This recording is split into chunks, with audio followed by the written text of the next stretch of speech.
Hello teachers, I'll be taking you through the PBL Crying from grade 5. The concept covered in this PBL is action words, which are verbs, and the learning outcome is identifies kinds of nouns, adverbs, and differentiates between simple past and simple present verbs. The learning objectives reads as, learners will be able to learn grammar in a context and integrated manner, such as use of nouns, adverbs, and differentiates between simple past and simple present verbs. The think question can be asked in many ways. One of the ways in which you could ask the question is, describe what you would do when you feel lazy all day. This question is asked in order to introduce the topic to the children in an open manner. So the child can be exposed to what the topic is and try to enjoy the topic. So they will describe all the actions that they will be doing when it is a lazy day, that you could use as points in order to explain what verbs are in the future. We have Vivi, who is our animated character, who will take us through the PBL. Here it says, what are action words? Action words are also known as verbs. These are words that describe what someone or something is doing. Why do we use action words? We use action words to describe the activities performed, making our communication more engaging. Activity 1 requires you to underline the verbs in the sentence. The first sentence is, Jeevan draws a picture for his mom. Draws is the verb. The cats meowed loudly. Meowed is the verb.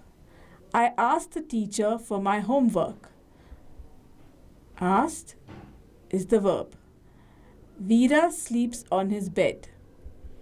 Sleeps is the verb. The doctor called in the next patient. Called is the verb. My mom prayed in the temple. Prayed is the verb. Similarly, you may take the children through the rest of the sentences. This activity requires you to get the students who are in the corner of the page, the picture that is there, the corner of the page, to the bus. This can be done through a path that runs from them to the bus. And how do you find this path? You find this path by coloring all those boxes which have verbs in them, like crawl, scream, cook, run, carry, etc. Activity 3 requires you to complete the sentence using the right form of the verb. The horse runs. The cows rest. Strawberries smell good. These sentences follow the subject-verb agreement rules. So, if there is a singular subject, you need to use a singular verb, and if there's a plural subject, you will use a plural verb. The next activity is a dice activity. Here, the student will roll the dice and move his counter along the various squares which are present on the paper. So, the first box shows a boy that is swinging.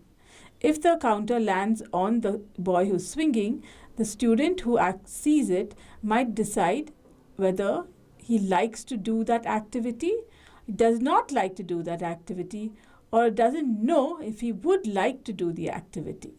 So, assuming that he would like to do the activity, he can draw that action in the first column. Then as he continues to roll, if it falls on the second square, this shows a girl reading. He might decide that that is an action that he will not like to do. So he will put this action under I do not like to. And the square, which will be the girl who is cooking, we would like to know if he would like to do this activity or not. Since he is unsure, he will put that activity into that column.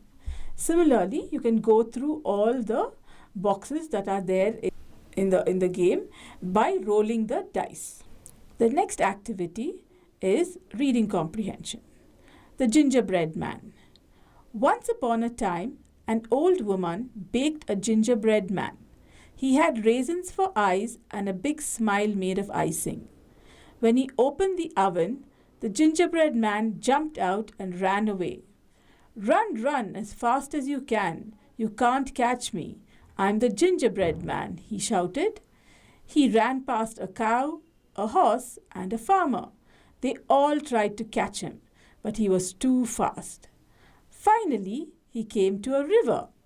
A clever fox offered to help. "Hop on my tail," said the fox. The gingerbread man jumped on. As they crossed the river, the fox said, "You'll get wet. Climb on my back."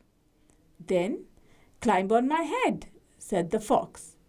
As soon as the gingerbread man climbed on the fox's nose, snap, the fox ate him up. And that was the end of the gingerbread man. Once you've taken the students through this reading comprehension passage, it will be followed by a few questions. An example of one of the questions is, what did the old woman use to make the gingerbread man's eyes? So the answer is raisins. The next activity is called verb list.